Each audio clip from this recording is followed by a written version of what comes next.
Talking about the difference between like real pressure and ghost pressure. Is that part of an accumulation too, where Probably so used to it after a while mentally?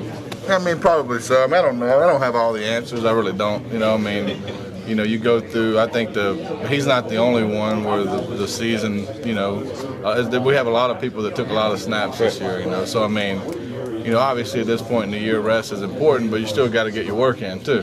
And so, I mean, everybody, especially after a week like that, I mean, everybody gets evaluated, coaches and players alike. So. Do you see a little bit with receivers too, wear and tear? I think so. I mean, it's across the board whenever people play that many snaps. We have our first group taking obviously the 90-something% of the snaps, and that's going to happen. But I mean, again, that's no different than every other team in America. And so to use that as an excuse, in my opinion, is a cop-out. With Skyler, the first series, right? You got, I don't know if you get this somewhere, probably had a plan for it, but that third down throw he made, it was a tricky play. I mean, out of the sideline down there. Did that open up your eyes? The wheel route? Going to shorts.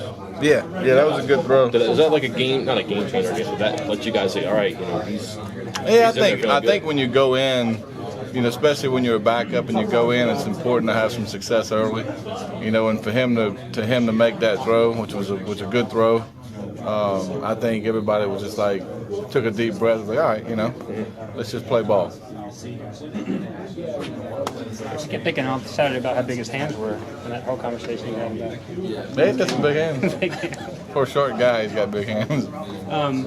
Obviously, he feels better when he's got some throwing avenues and got some lanes and helps that he can move around and create those a little bit. Is that, I mean, the way protection is broken down this year, that can only benefit you at this point, right? Yeah, I think so. I mean, I thought for the most part throughout the course of the year, I mean, Clint did a good job extending plays at times.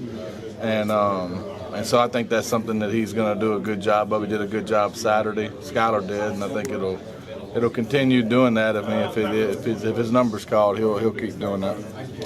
Based on what you saw of him in the spring, and then Dana comes out in the summer and says he's doing a red shirt, that was a pretty good first game for a guy who, I guess 4 or 5 months ago, wasn't in the plans to play this year. Yeah, I mean, he really came on the last month. I mean, I don't know, and you never know what it is exactly, but the off week we gave him a lot of reps. That and I don't remember how many weeks ago it was. But really, for whatever reason, it just started clicking. I mean, I meet with the kid a lot, so I mean, mentally, he even to his own account just said it somehow started clicking. I mean, somehow I got some confidence and it started clicking. So, you never know when that's going to happen. I mean, obviously, you'd like for it to happen earlier than later, but I mean, for whatever reason, the last 3 weeks has been.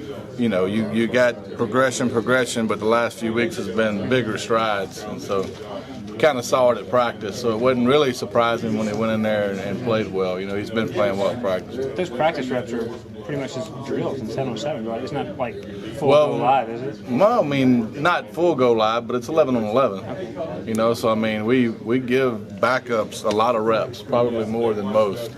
And so, and then that off week, we didn't give some of those starters any reps. So, like Clint didn't take any reps that week, so Skyler took all of them. So that was obviously an evaluation process through that week was important.